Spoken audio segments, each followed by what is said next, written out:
Daniel, on vient de signer pour le yacht du vlog de Taylor. L'argent est immobilisé. Voilà la réponse de mon père. Sa seule réponse.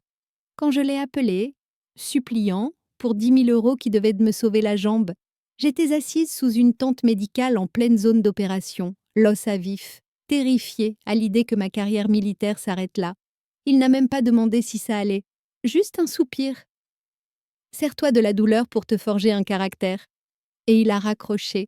En une fraction de seconde, la douleur dans ma jambe a disparu, remplacée par un fait, froid et dur comme l'acier. Pour mes propres parents, je valais moins qu'un bateau. Avant que je vous raconte comment je leur ai pris leur bateau, leur villa et leur liberté, laissez un commentaire. Quelle est la chose la plus impardonnable qu'un membre de votre famille vous ait dite? Je les lis tous, sans exception. Je n'ai pas crié. Crier, ça demande de l'énergie. Une énergie que je n'avais plus. J'étais là, sous cette tente, le téléphone à la main, à disséquer les mots de mon père comme un rapport de renseignement. On a acheté un bateau. Ce n'était pas un simple refus.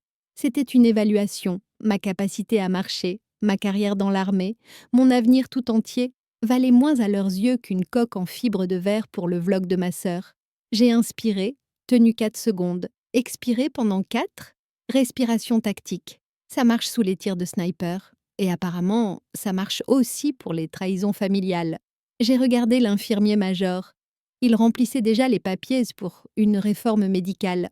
Je savais ce que ça voulait dire. Sans l'opération, le ligament ne guérirait jamais correctement. Je boiterais avant Noël. Et je serais rayée des cadrassants avant le nouvel an. Ma vie, celle que j'avais bâtie pour échapper au narcissisme étouffant de mes parents, était en train de se dissoudre sous mes yeux. Puis la toile de la tente s'est ouverte. Ce n'était pas un médecin, c'était Jason, mon frère. Il détonnait au milieu des murs stériles, sa combinaison de mécano tachée de graisse, les yeux rouges de fatigue. Il avait conduit 4 heures d'une traite après mon texto. Il n'a pas dit un mot, il s'est approché du lit de camp, a plongé la main dans sa poche et en a sorti une liasse de billets, épaisse et désordonnée. Il l'a pressée dans ma main valide. Il y avait 1 200 € en billets de 20 et de 50 qui sentaient un peu le cambouis et le vieux métal. Je les regardais, confuse.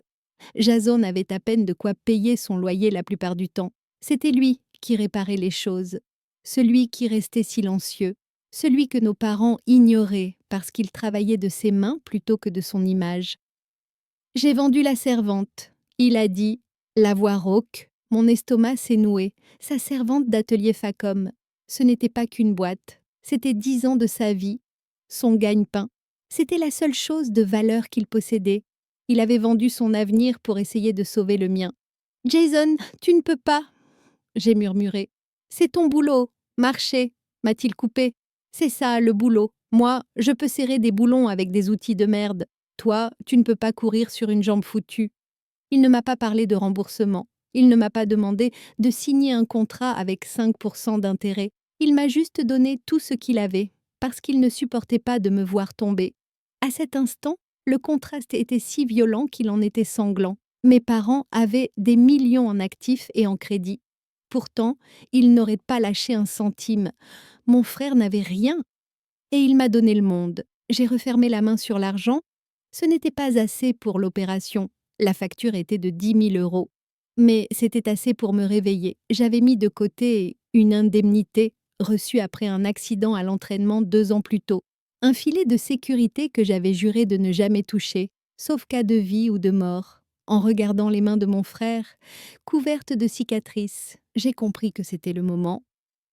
Je n'allais pas perdre ma jambe. Et je n'allais pas laisser Jason perdre ses outils pour toujours. J'ai utilisé son argent pour payer la compte. J'ai utilisé mon indemnité pour payer le reste. Je suis passée sur la table d'opération 4 heures plus tard. Quand je me suis réveillée, la douleur était vive et nette, le genre de douleur qui guérit. Mais alors que j'étais allongée en salle de réveil, au son du bip du moniteur, j'ai senti autre chose prendre racine dans ma poitrine. Une résolution froide et lourde. Mes parents pensaient avoir simplement économisé sur un mauvais investissement. Ils ne savaient pas qu'ils venaient de déclarer la guerre. Je ne suis pas rentrée à la maison pour ma convalescence.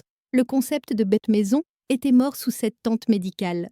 À la place, je suis allée au seul endroit qui avait du sens, mon bureau. Je me suis assise là, dans le bourdonnement silencieux du service de renseignement, ma jambe surélevée sur une chaise, les antidouleurs estompant la pulsation dans mon genou, mais aiguisant la concentration de mon esprit. Mes parents pensaient que le silence était une punition. Ils n'avaient pas appelé depuis le rejet. Pas de comment s'est passée l'opération? Pas de tu as besoin de course. Juste un silence radio, supposant que j'étais quelque part en train de souffrir, d'apprendre la leçon qu'ils voulaient m'infliger.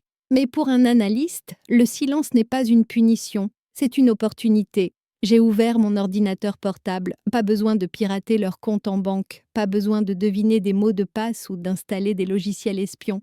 Les gens comme mes parents, les gens qui vivent pour les papanatiaïvis pour les applaudissements, laissent des traces partout. Mais la vérité, la vraie, est toujours enfouie dans les choses ennuyeuses, la paperasse que personne ne lit.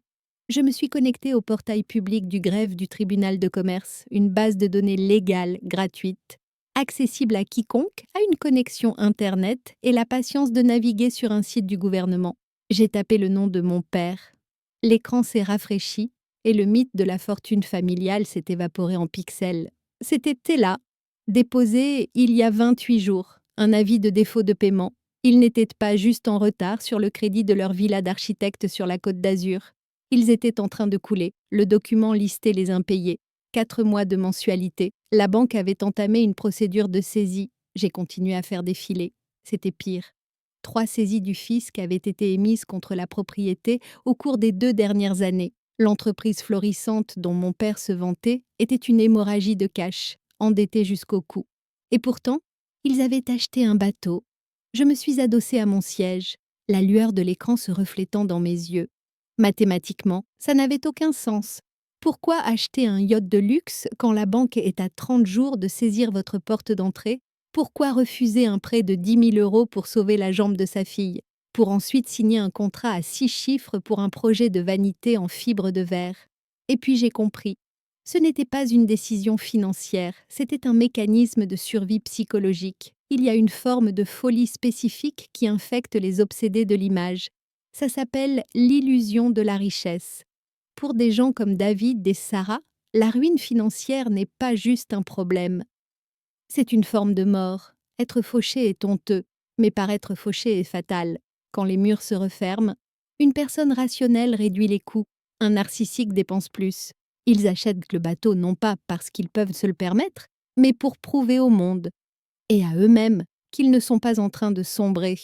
Le yacht n'était pas un achat, c'était un déguisement, un bouclier brillant et désespéré, brandi pour aveugler les voisins, pour que personne ne voie la vie de saisie scotchée au portail. Ma jambe n'a pas été sacrifiée pour leur sécurité financière, elle a été sacrifiée pour leur ego. Ils m'ont laissé saigner parce que m'aider n'offrait aucune monnaie sociale. Sauver une fille, ça se passe en privé, acheter un bateau, ça se passe en public. J'ai regardé les chiffres, à nouveau. La dette totale était stupéfiante, 800 000 € de crédit et de prêts toxiques. La plupart des gens y verraient une tragédie. Moi, j'y ai vu un levier. Il se tenait sur une trappe, souriant pour la caméra, ignorant complètement que le loquet était cassé. Tout ce que j'avais à faire, c'était de tendre la main et de tirer. Je n'ai pas pris le château d'assaut. J'ai acheté l'hypothèque. Dans l'armée, on apprend que les meilleures embuscades ne ressemblent pas à des attaques. Elles ressemblent à des opportunités. J'ai créé une société écran, une entité sans visage baptisée Phoenix Capital. Et j'ai approché la banque, qui détenait la dette toxique de mes parents. Les banques se fichent des drames familiaux. Elles se soucient de leur bilan. Quand j'ai offert de racheter les prêts pourris de la villa et du bateau en un seul versement, ils n'ont pas demandé pourquoi. Ils ont juste demandé le numéro de compte. Une fois la paperasse réglée, j'étais propriétaire de tout, du toit au-dessus de leur tête, du plancher sous leurs pieds et du yacht ridicule amarré au port de plaisance. Mais la propriété n'était pas le but, l'expulsion l'était. Et pour le faire légalement, rapidement et brutalement, il fallait qu'ils tombent eux-mêmes dans le piège. J'ai engagé un avocat pour être le visage de Phoenix Capital. Maître Sterling était parfait pour le rôle cheveux argentés, costume cher, et une voix qui sonnait comme la vieille fortune. Je lui ai donné un script, conçu spécifiquement pour l'oreille d'un narcissique. Il n'était pas là pour offrir la charité, il était là pour offrir un partenariat stratégique, Sterling a rencontré mon père dans son club privé préféré. Je n'étais pas là, mais j'ai eu la transcription. Monsieur Henderson, a dit Sterling en servant le vin. Mon client est spécialisé dans l'aide aux particuliers fortunés qui souffrent de problèmes de liquidité temporaire. Il admire votre gestion de style de vie. Il croit en la valeur de votre marque. C'était la clé. Il a validé le mensonge. Il a dit à mon père exactement ce qu'il voulait entendre, qu'il n'était pas un raté noyé sous les dettes, mais un génie incompris qui attendait juste le bon investisseur. L'accord était un contrat de cession-bail. Phoenix Capital rembourserait tous les arriérés, stoppant net la saisie. En échange, le titre de propriété serait transféré à la société. Mes parents resteraient dans la maison en tant que locataires, payant un loyer mensuel raisonnable. Pour dorer la pilule, Sterling a fait glisser une carte en métal noir sur la table. Une carte de crédit d'entreprise, a expliqué Sterling. Plafond de 50 000 € pour les frais opérationnels, pour remettre vos affaires en ordre. Les yeux de mon père, paraît-il, se sont illuminés comme ceux d'un enfant. Il a vu une bouée de sauvetage. Il a vu de l'argent gratuit. Ce qu'il n'a pas vu, c'étaient les petites lignes. Le contrat contenait une clause que j'avais rédigée moi-même, la clause de risque moral. Elle stipulait que l'occupation des locaux par les locataires était conditionnelle à une discipline financière. Spécifiquement, toute transaction de luxe personnel de plus de 500 € portée sur la carte d'entreprise constituerait une rupture matérielle du contrat. La sanction n'était pas un avertissement ou une amende, c'était la résiliation immédiate du bail et une expulsion immédiate, régie par le droit de l'hébergement commercial et non par le droit locatif résidentiel. En gros, s'ils dépensaient de l'argent pour des jouets au lieu des factures, ils devenaient des intrus. David ne l'a pas lu, bien sûr que non. Les narcissiques ne lisent pas pas les contrats. Ils supposent que les règles se plieront pour eux. Il était trop occupé à contempler la carte noire, imaginant déjà le statut qu'elle allait lui acheter. Il a signé de son nom avec un grand paraphe, souriant à Sterling comme s'ils étaient de vieux amis. J'ai reçu le PDF signé dans ma boîte mail 1 heure plus tard. J'ai fixé sa signature. Les boucles et les courbes si familières, si arrogantes. Il pensait avoir réussi le coup du siècle. Il pensait avoir été plus malin que la banque. Il ne savait pas qu'il venait de tendre le détonateur à la fille qu'il avait laissée saigner sous une tente. Le piège était tendu. Il ne me restait plus qu'à attendre qu'il devienne cupide. 3 semaines plus tard, j'étais à mon bureau, en train d'examiner des images satellites, quand mon téléphone a vibré contre le bois. Ce n'était pas un appel, c'était une notification push de l'application d'administration de la carte de crédit de Phoenix Capital. J'ai regardé l'écran. Le texte était simple, net et absolument létal. Transaction approuvée, boutique Chanel, montant 3 500 €. Je n'ai pas scié. Je n'ai pas eu le souffle coupé. Je me suis juste adossée à ma chaise et j'ai expiré. Taylor, ça ne pouvait être qu'elle, Price. Mon père était arrogant, mais il ne s'intéressait pas au sac à main. Il avait probablement exhibé la carte noire au dîner pour se vanter de son nouveau partenariat. Et Taylor, y voyant une occasion d'améliorer sa garde-robe pour ses abonnés, l'avait soit charmé pour l'obtenir, soit piqué dans son portefeuille. Peu importait qui avait physiquement utilisé la carte, le contrat stipulait que le titulaire était responsable de toute activité. La limite était de 500 €. Il l'avait dépassée de 7 fois en un seul passage. Une partie de moi.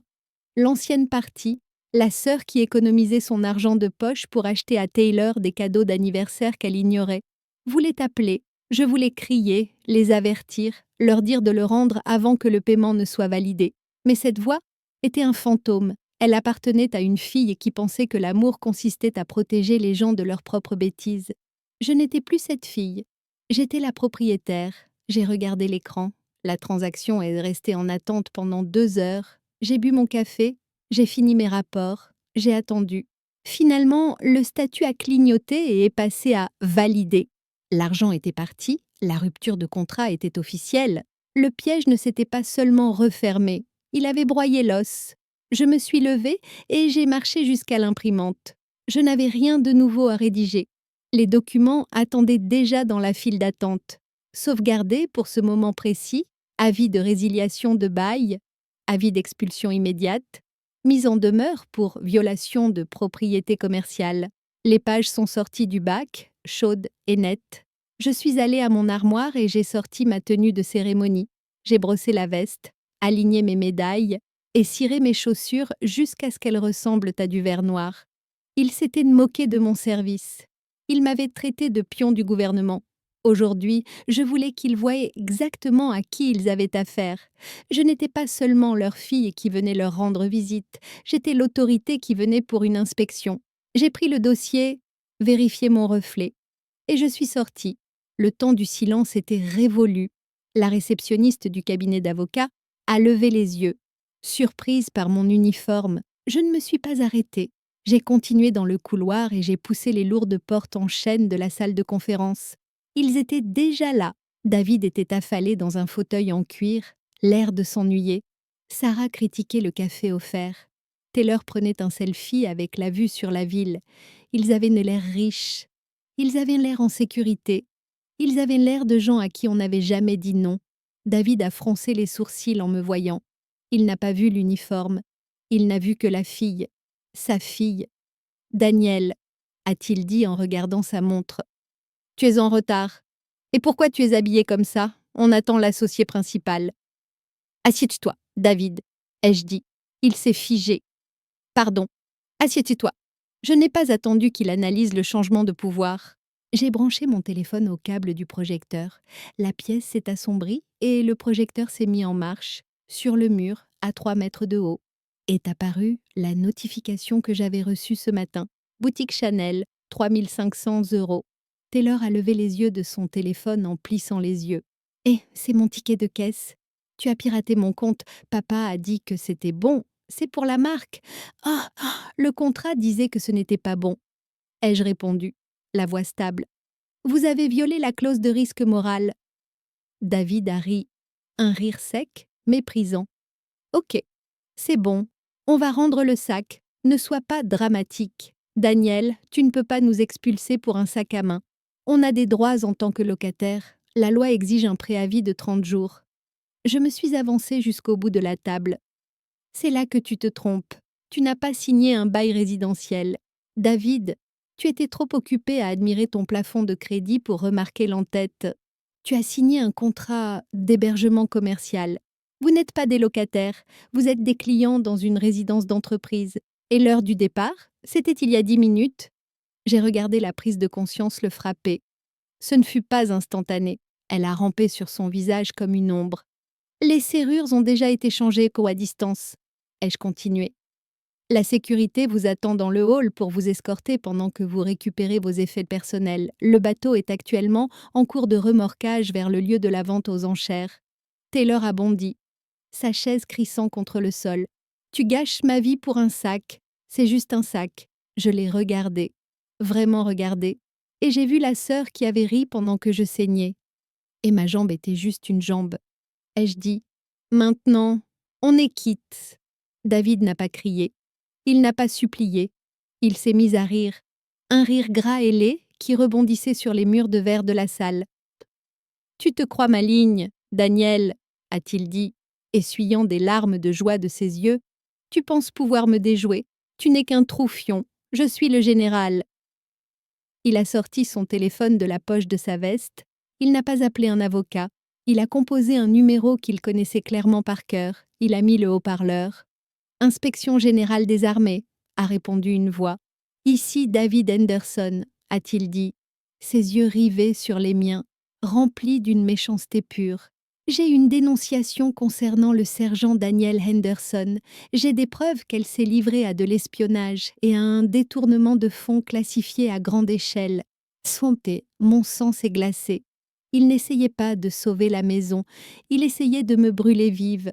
« Elle vient d'acheter pour 800 000 € de dettes privées, » a continué David, la voix douce, confiante. « Cet argent a été volé de mes comptes offshore privés, des comptes contenant des fonds sensibles liés à des contrats avec le gouvernement, auxquels elle a eu accès grâce à son habilitation de sécurité. » Il a raccroché et a souri. « Voilà, maintenant, on va voir si tu marches aussi bien dans une prison de haute sécurité. » Il avait menti. Il avait fabriqué un crime si grave qu'il déclencherait un gel immédiat de toute ma vie. Mais avant que je puisse parler, la porte s'est ouverte, 2 hommes en costume sombre sont entrés. Ce n'étaient pas des avocats, c'était la sécurité de la défense. Ils n'ont pas regardé David.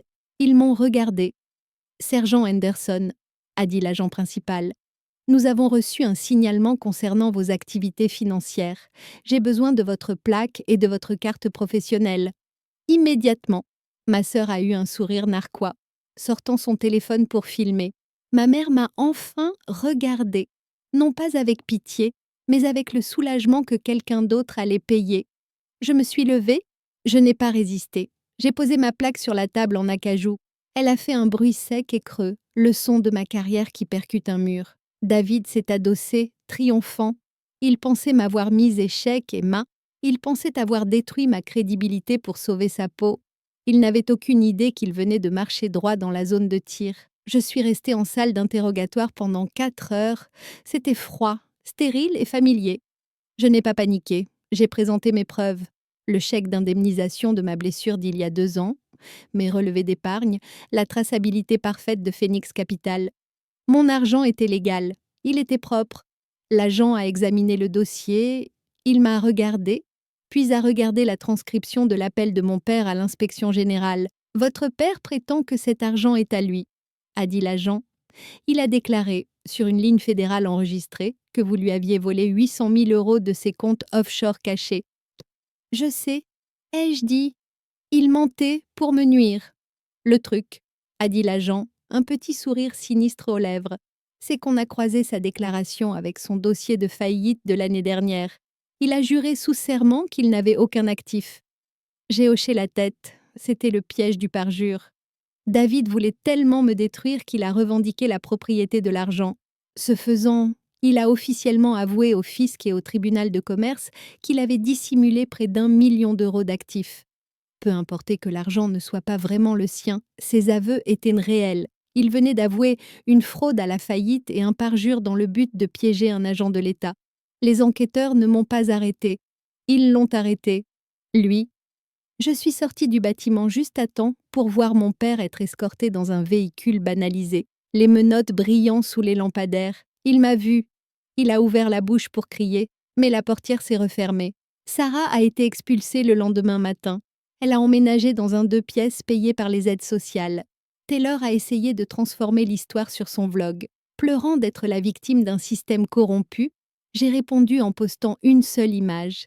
Le ticket de caisse du sac Chanel, daté de 3 semaines après qu'il se soit déclaré sans le sou. La légende disait 3 500 € pour un sac à main pendant que ses parents étaient à la rue. Internet n'a pas eu pitié d'elle.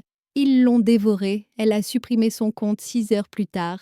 Il me restait un dernier arrêt à faire. J'ai conduit jusqu'à la périphérie de la ville, jusqu'au garage où l'enseigne s'écaillait et les néons grésillaient.